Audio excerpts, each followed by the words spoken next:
नमस्ते बच्चों, राधे राधे। एक गहरी सांस लीजिए और आराम से अपने भविष्य को विजुअलाइज करिए। आ, भविष्य एक ऐसी चीज है कि जो आप और सिर्फ आप निर्माण कर सकते हो। ऑफ कोर्स पूरा ब्रह्मांड हमारे उस में योगदान देता है, बट उस पॉजिटिव योगदान के लिए, उस positive effort from the whole universe, one thing is really very important, and that is that you have a very good positive vibes within you. So have a very positive vibrations when you're watching this video and understand what all you have gonna do. And इसीलिए मैंने मेरा pitch भी इस तरीके से रखा है कि भाई बहुत ही शीतल और एकदम सटल वे में आपको ये चीजें समझनी है। सो अगर आप स्क्रीन पर देख पा रहे हो तो सितंबर 2025 का अटेम्प्ट है आपका, और जानबूझकर इस समय पर आया हूं क्योंकि इस समय पर सबसे ज्यादा इंपैक्ट आपको मिलेगा इस चीज का। पहली चीज, स्टे वेरी काम। मैं आपको ये भरोसा दिलाना चाहता हूं कि जो कुछ भी आपने अभी तक पढ़ा है वो सफिशिएंट है आपको एग्जाम क्लियर करने के लिए। मतलब जो आपने क्लासेस करी है, जो कुछ भी आपने पढ़ाई करी है अभी तक, वो सफिशिएंट होगा आपको पास होने के लिए। ऐसी कोई प्रॉब्लम नहीं आएगी कि आप पास नहीं होंगे, सिर्फ आपको उसको रिकॉल करना है। दूसरी चीज ये फील होना कि मुझे कुछ याद नहीं आ रहा है, ये बहुत नॉर्मल है। सिलेबस बहुत वास्ट है, ये फील होना बहुत नॉर्मल है। बट जब आप काम रहोगे, रिलैक्स्ड रहोगे, तो आपको अपने आप चीजें रिकॉल करने में आसानी होगी। तो दूसरा पॉइंट मैं आपको ये बता रहा हूं कि भैया जी ये बहुत नॉर्मल है that you are not being able to recall. Just focus on your breath, get connected to yourself again, और आप स्लो स्टार्ट करिए, आपको चीजें याद आ जाएगी। बट हैव फेथ, ठीक है, फ्लो में जाइए, चीजें हो जाएगी। अगर एग्जाम में बाय मिस्टेक अगर कोई आंसर रॉन्ग हो जाए तो मुझे जो पता चला है कि अब जो अभी तक होना था वो गया है। अभी एग्जाम हॉल में जाने के बाद में अगर आप पैनिक करोगे तो nothing is going to work. So ये जो थर्ड पॉइंट है, मैं 4-5 चीजें इसमें कवर कर रहा हूं और एक ही लाइन में कवर कर रहा हूं कि do not panic in the paper, come what में। पेपर टफ आया, पैनिक नहीं करना। पेपर इजी आया, बहुत ज्यादा एक्साइटेड नहीं होना है।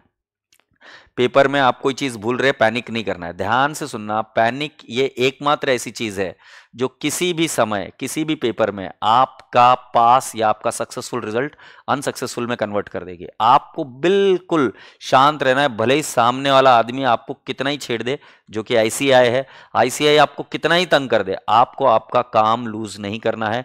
ध्यान से सुनना, जो योद्धा होता है, जो स्ट्रांग आदमी होता है, उसकी सबसे बड़ी क्वालिटी ये होती है कि वो पैनिक नहीं करता है।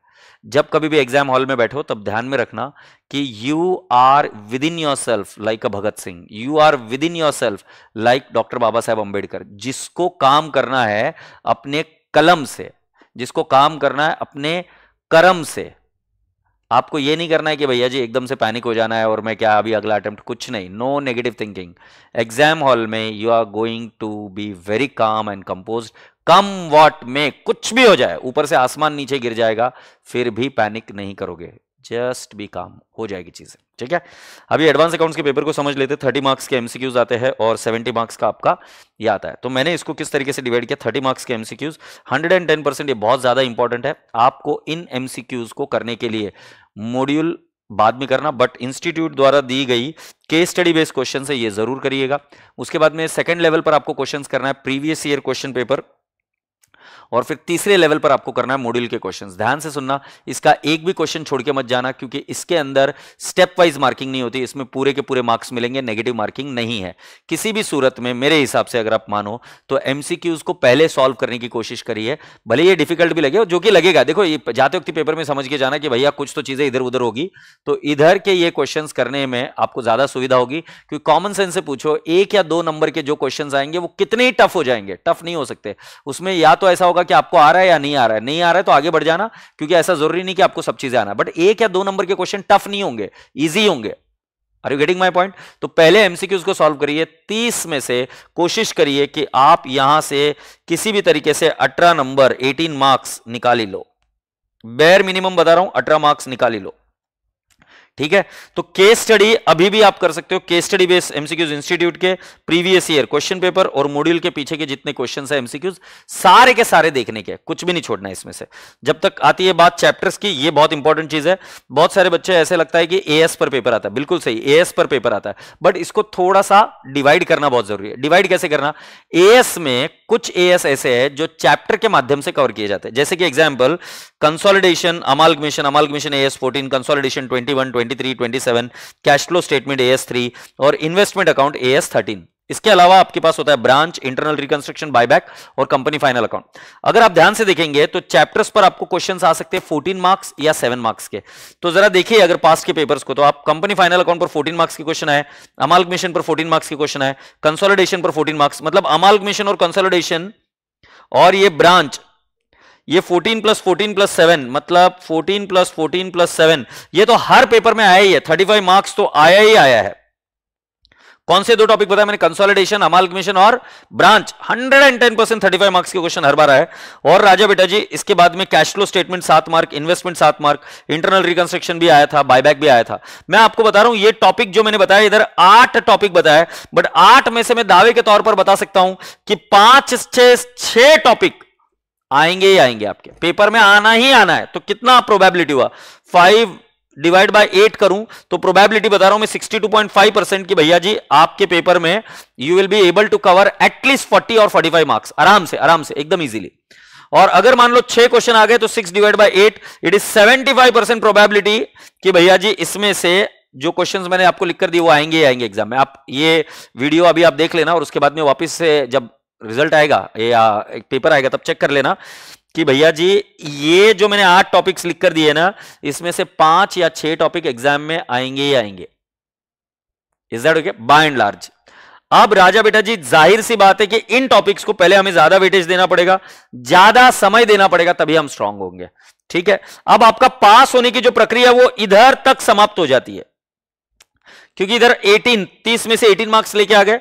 इधर मैं आपको बता रहा हूं राजा बेटा जी, अगर आप 5 टॉपिक कर जाते हो और उस पर क्वेश्चंस आते हैं तो 50 मार्क अगर आपके इधर आते हैं, 50 में से अगर आप 40 का स्कोर यहां पर टारगेट करते हो, मैं अभी क्या कर रहा हूं आपको थोड़ा सा इजी फील कराने के लिए बता रहा हूं, 30 से 40 का टारगेट करते हो तो 18 + 30 भी अगर आप करते हो तो 48 हो जाते हैं।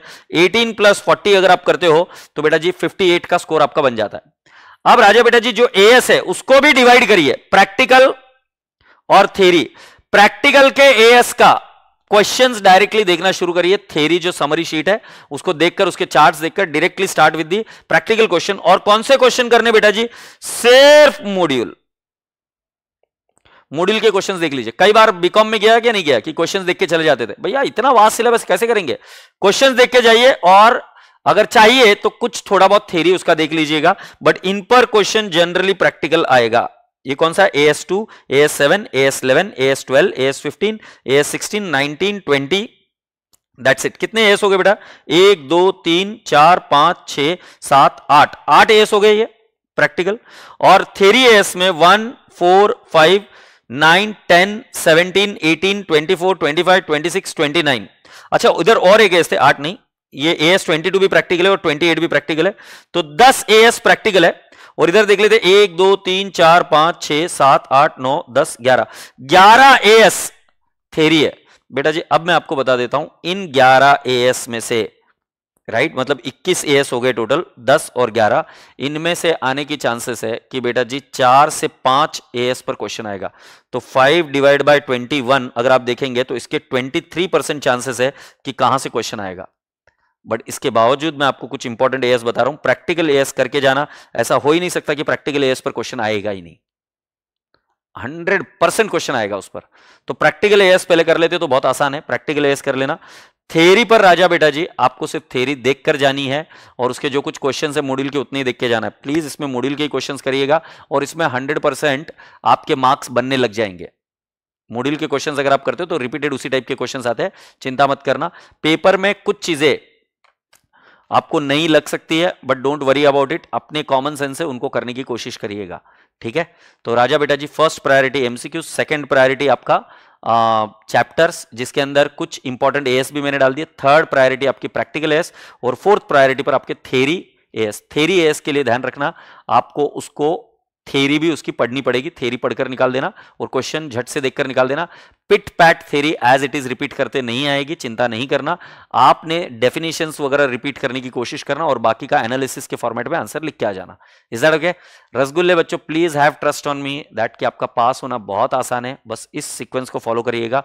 पेपर में क्या आएगा हमें पहले से ही आइडिया होनी चाहिए। इसमें से मैं आपको 70 मार्क्स का पेपर आपको प्रेडिक्ट करके बता रहा हूं कि भैया जी किस तरीके से आएगा। Is that okay? Practical yes, और चैप्टर्स अगर आप देखेंगे तो, और एमसीक्यूज जो मैंने आपको जगह से बताया वो करेंगे, तो आपका 70 to 80 मार्क्स का पेपर एज इट इज आने के बहुत ज्यादा चांसेस है। ठीक है, so I wish you all the best.